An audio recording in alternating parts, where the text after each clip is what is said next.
This farm, I think, has been in the family since 1903.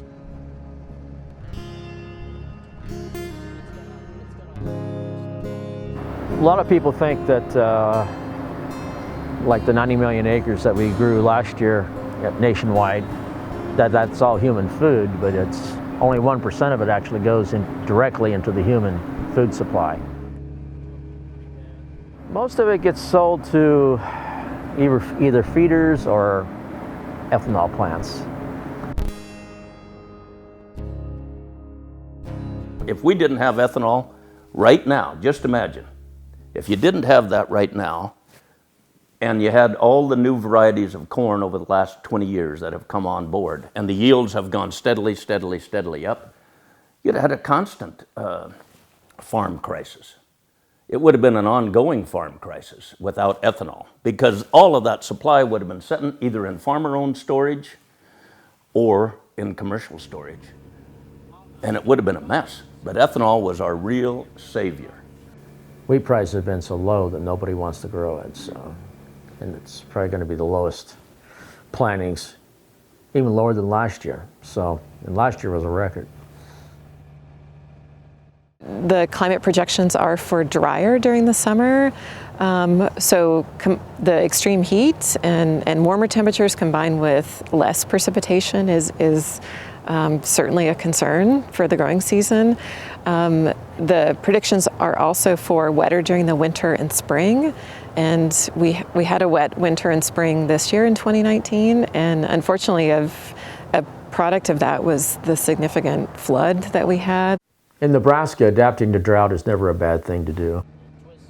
Probably adapting to too much rain would be a bigger problem, but because we'd have to have a different mindset, I guess.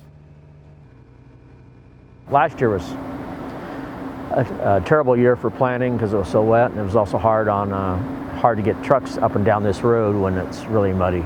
We started getting rain clear back in August of 18. And we had a hard time getting the crop out. Then we had a hard time getting the crop in, and we're just harvesting as fast as we can because we're afraid it'll start up again. But and we saw what happened in North Dakota and South Dakota with all the snow and rain on top of snow, and got to go full bore because you never know what will change. Farmers across America, just like Gail Lush, are producing corn, filling truckloads just like this. Day in and day out, in late October, farmers are moving over 90 million acres of corn annually.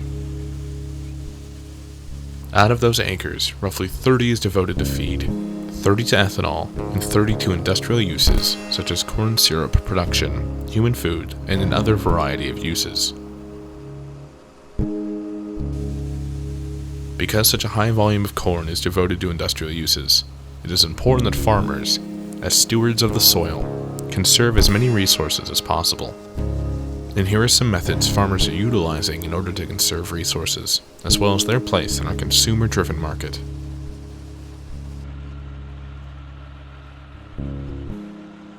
The new practices that people are using help out a lot, and then like the cover crops, like during the winter, that would have held a lot of water and soil, and it keeps it from going down into the dam or down the river.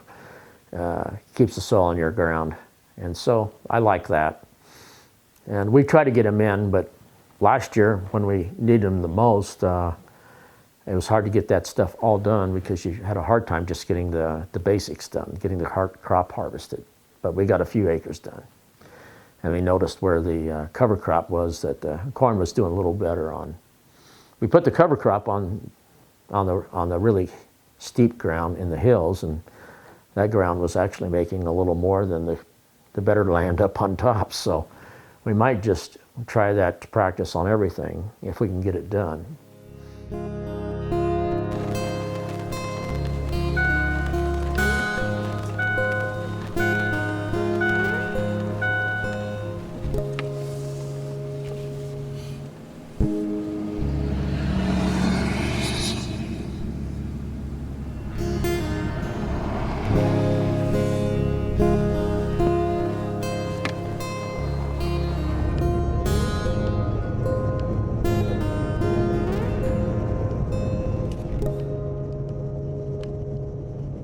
is 80 acres, and he ran last night till, I don't know what time he broke down, but probably 10 o'clock. We usually run late at nights, well, especially when you have a good going.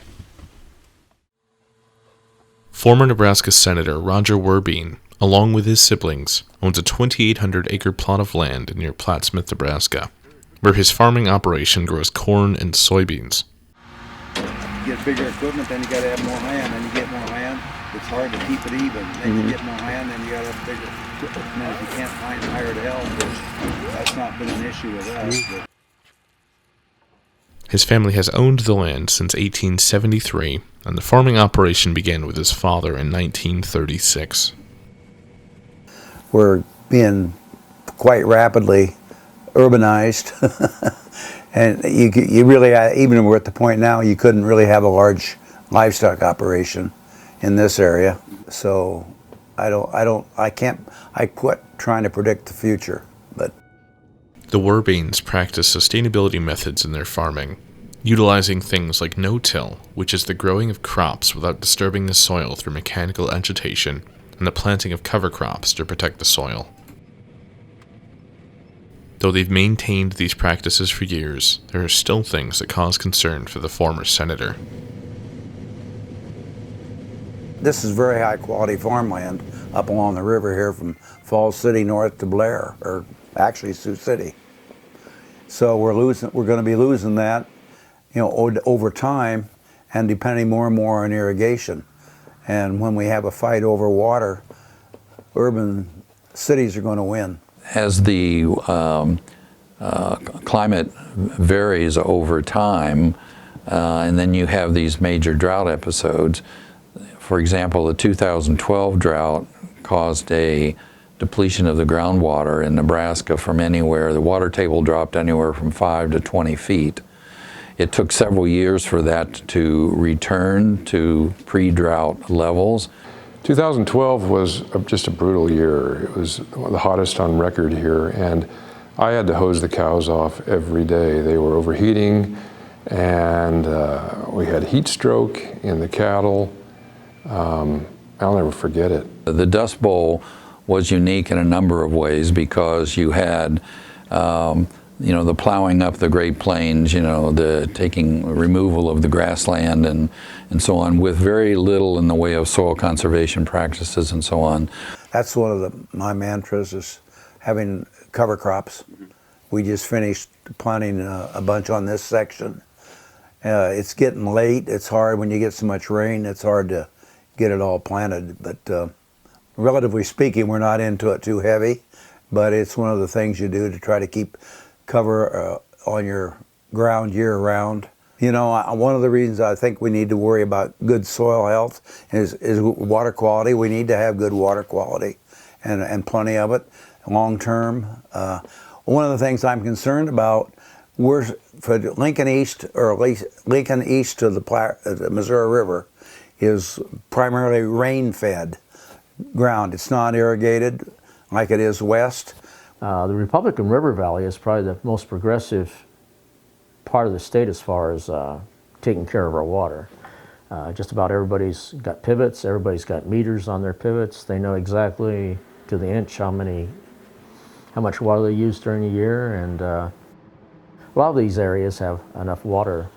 We keep going on for 200 or 300 years or forever, because we also have recharge. On average, about 20% of all rainfall that falls in the Sandhill ends up as recharge.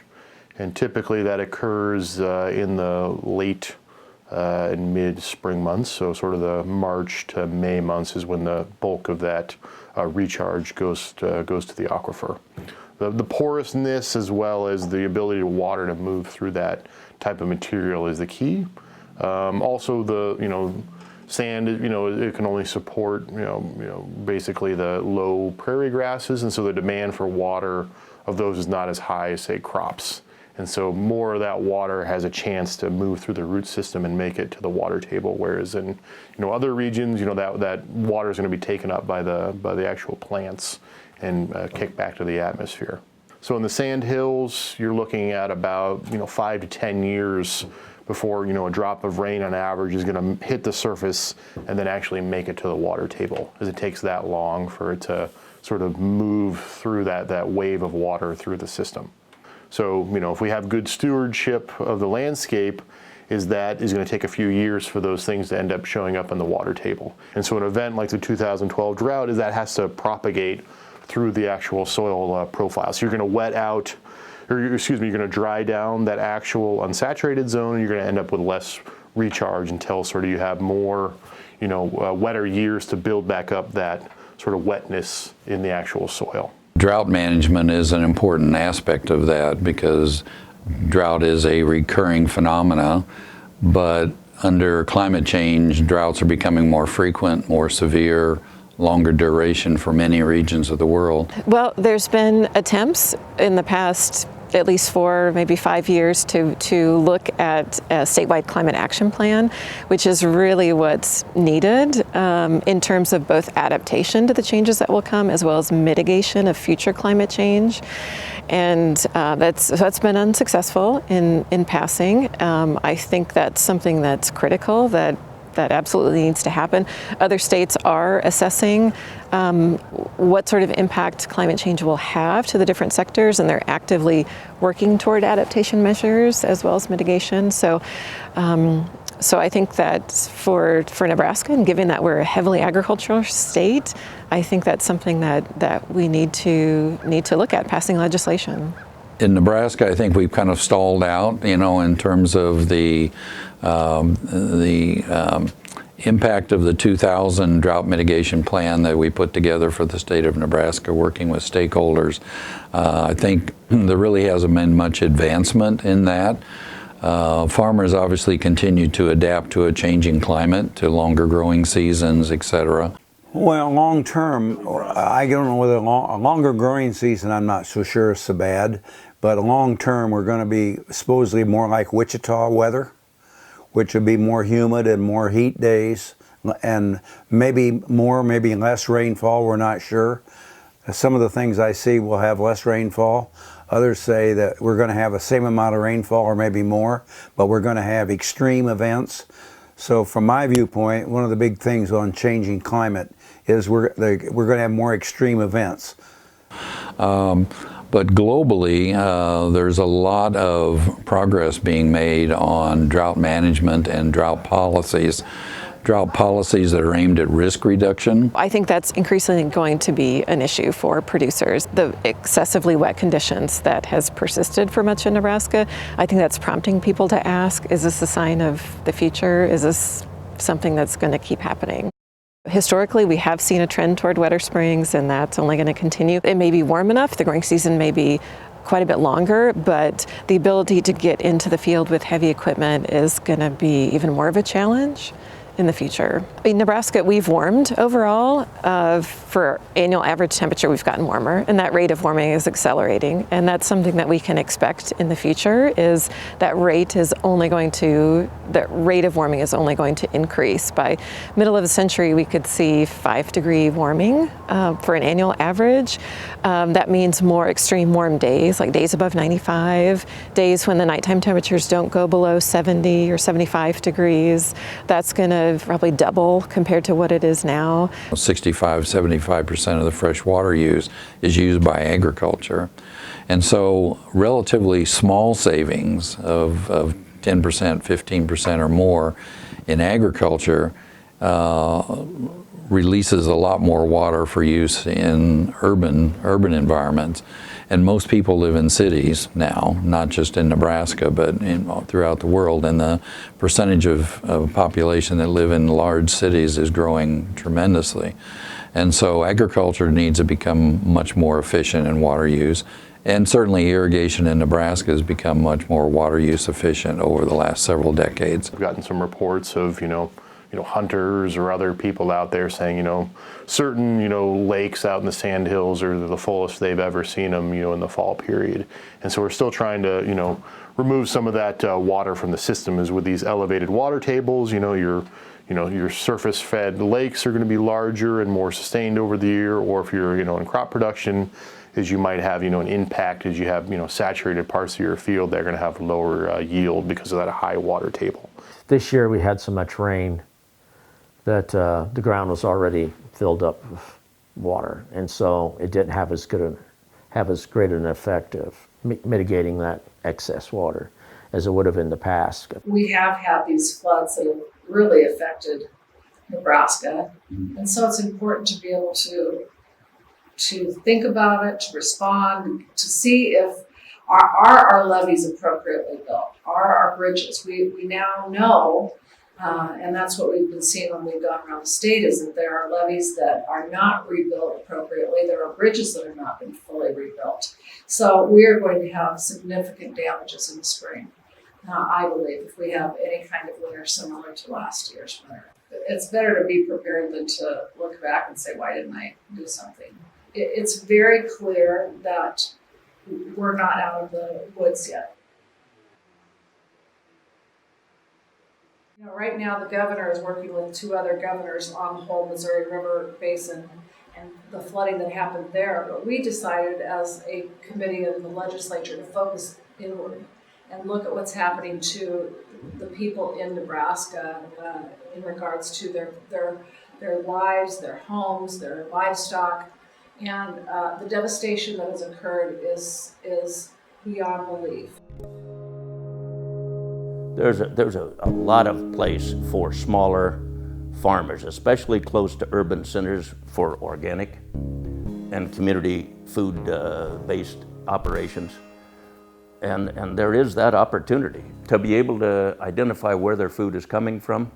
That's the kind of farm policy where you really should be focusing on to make sure there's a place for all of them. There's just a real set way what a farmer is and what farming is, and it has to do with anonymous commodities. You grow corn and beans and you dump them at the local co-op, and then maybe they go to Asia or Brazil or I don't know, somewhere. Doug Dittman is a former farmer turned restaurateur. His farm-to-table business is an important part of keeping Nebraska sustainable by promoting smaller farms. Everything's like that. As an organic farmer, you really get a sense of that.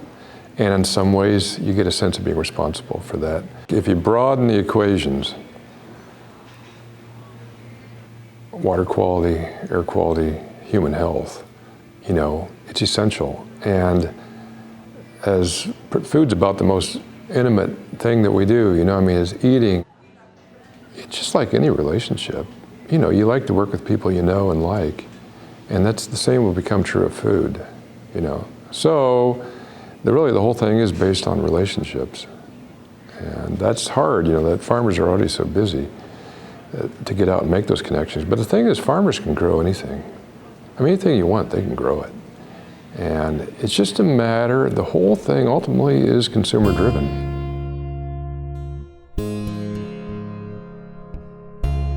And I think as a farmer, as season after season, year after year after year on the land, you begin to see into it, and it becomes clear what you need to do. And then it's just a matter of doing it. If we do have a drought, we've got the aquifer build up pretty good. So, but normally you don't have that. It's dry weather that you got to worry about, and we're getting pretty good at managing dry weather. I don't know if we can manage a 1930s style drought. We'll find out. But I'm trying to think ahead and be proactive, and because I know these things are going to happen from time to time. So. And the data looks like we're going to have a lot more 2012s. So that had a lasting effect on me. And from that year on, I began doing everything I could at the farm to whatever I could do to mitigate that kind of extreme. And that's where I really stepped up the oak savanna. You have to somehow, we got to make the place a little cooler and wetter, and we can only do what we can do, each of us. So that's my big concern, that we leave this better than we found it, even if it may or may not be farmed in the future. Some will say, what do you care, because it won't be farmed. I think that's too short-sighted at this point.